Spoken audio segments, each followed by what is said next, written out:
ค่ะกราบสวัสดีอีฟที่ทั้งช่องของสงกรานต์นะคะมื้อนี้จะมีแนวทางตำล่าวของปูว่าปีมาฝากค่ะปูว่าปีมขึ้นการรุดคือกันค่ะพี่น้องรุดไปตามกันค่ะอย่าถิ่มอย่าป่าเด้อพี่น้องเอ้ยอย่าถิ่มอย่าป่าปูเด้อมื้อนี้เดี๋ยวจะกระเทียเพิ่นแก้มือให้เนาะค่ะในมื้อนี้วันที่27สิงหาคม69ตำล่าวกับปูว่าปีหลังจากเข้าแล้วกับมาลุดนะคะมื้อนี้ปูจะแก้มือให้เป็นตัวใดเฮามาไปรับชมรับฟังกันได้เลยค่ะ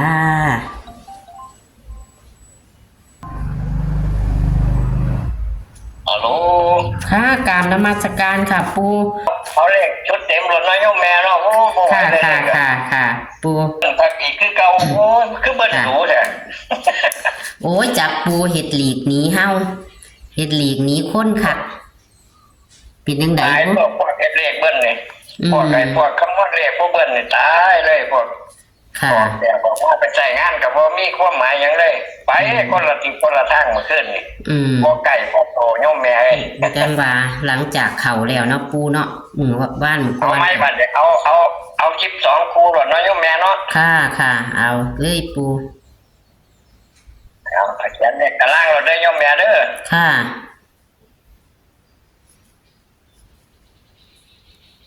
มีอย่างแน่ปูเอาเลยแถวบนมี5แถวบนมี5มี0มี9 0 9แถวที่2มี4มี3มี8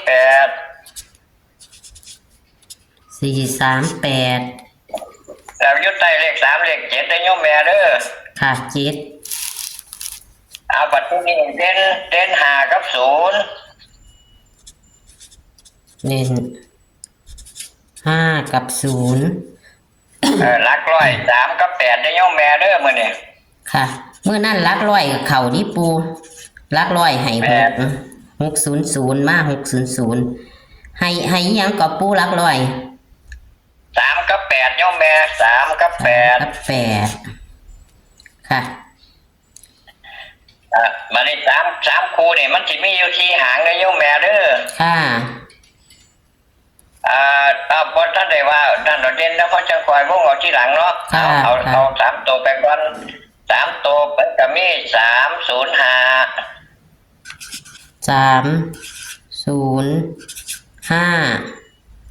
แล้วก็303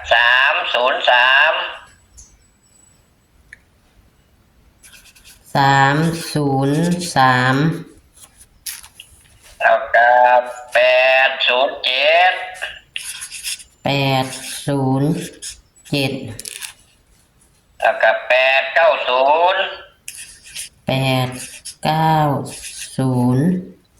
ม่มีอยู่4หางค่ะปัจจุบันนี้2ตัวได้โยมแม่เด้อค่ะ2ตัวนี่มีอยู่05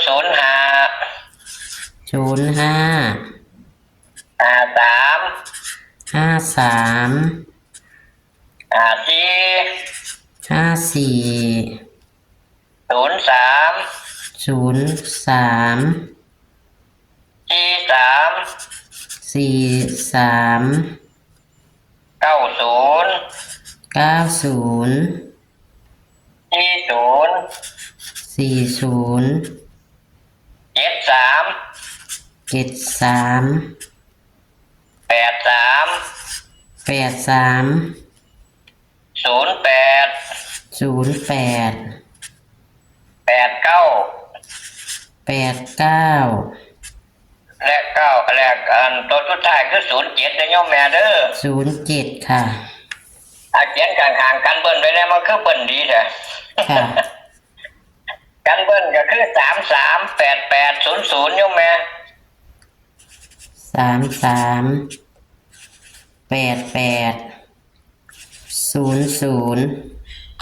เอากันเบิ้ลไว้บัดที่นี่เลขเด่นนั่นลงไปที่เลข0นะโยมแม่เด้อเลข0ค่ะ0 วงกลมบัตรที่นี่วงกลมเลข3ตัวนี่วงกลมไปที่303แล้วโยมแม่เด้อ303ค่ะแล้วก็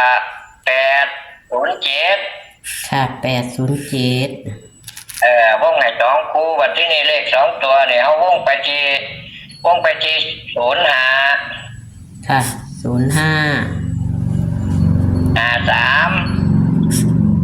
ค่ะ53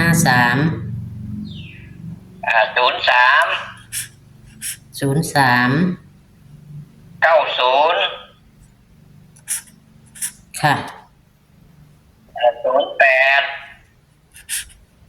08แล้วก็07นำได้โยมแม่เด้อวงไปที่6คู่แต่ว่าตัวเน้นให้ใส่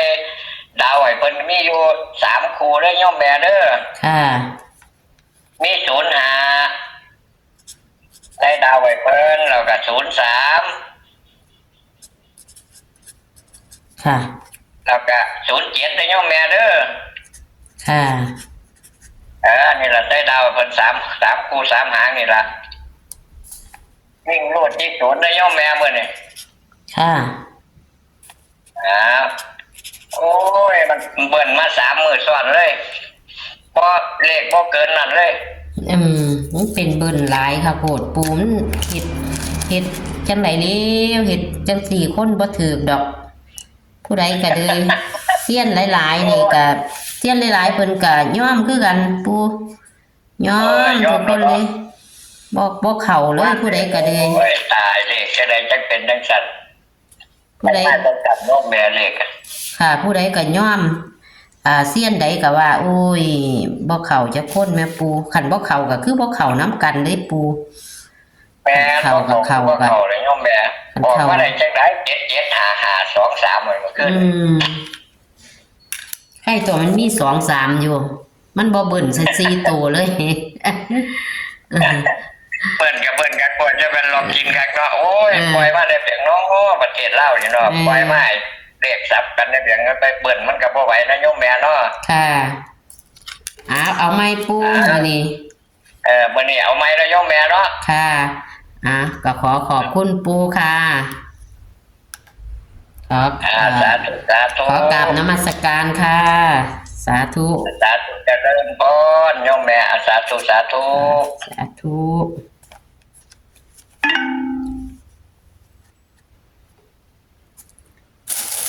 พี่น้องเบิ่งชัดๆมื้อนี้ปูว่าปีเพิ่นให้เต็มสูตรเลยค่ะบ่เข้าดีหลายเพิ่นให้เต็มสูตรเลยพี่น้องแคปหน้าจอค่ะตะเกาลีกในตารางเพิ่นก็บ่ผิดบ่พลาดก็มาพลาดได้ 2-3 งวดแล้วพี่น้องเอ้ยเอาแต่เพิ่นให้หลายคู่แต่โตเน้นๆเพิ่นมี3หางเด้อค่ะเลข3ตัว4หางเน้นให้2หางก็คือ303 807ส่วนเลข2ตัวเน้น3หางคือกันเน้นๆแต่ว่าเพิ่นเน้นไว้6หางอยู่พี่น้องแต่ว่าเพิ่นทางเน้นๆก็คือ05 03 07เด้อค่ะเน้นๆตัวที่เพิ่นเน้นๆนะคะนี่ค่ะแคปหน้าจอเด้อค่ะหลักร้อยมือนั่นก็ให้6กับมา600อยู่ค่ะพี่น้องแต่มื้อนี้เพิ่นให้3กับ8นะคะ3กับ8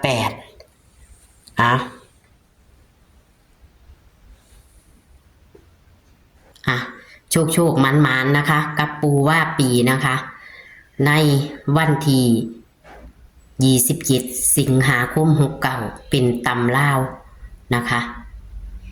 วันพฤหัสนี้นะคะพี่น้องโชคมันเด้อค่ะพี่น้องมื้อแรงเฮารอลุ้นกันเนาะมื้อนี้เพิ่นให้ชุดเต็มคือสิบ่พลาดคาเทียบ่พลาดกะกดไลค์กดแชร์ให้กับปูในเด้อค่ะและก็เป็นกำลังแรงใจให้กับทางช่องนะคะคลิปนี้ก็ฝากไว้ซ้ำนี้ค่ะเจอกันคลิปหน้าค่ะสวัสดีค่ะ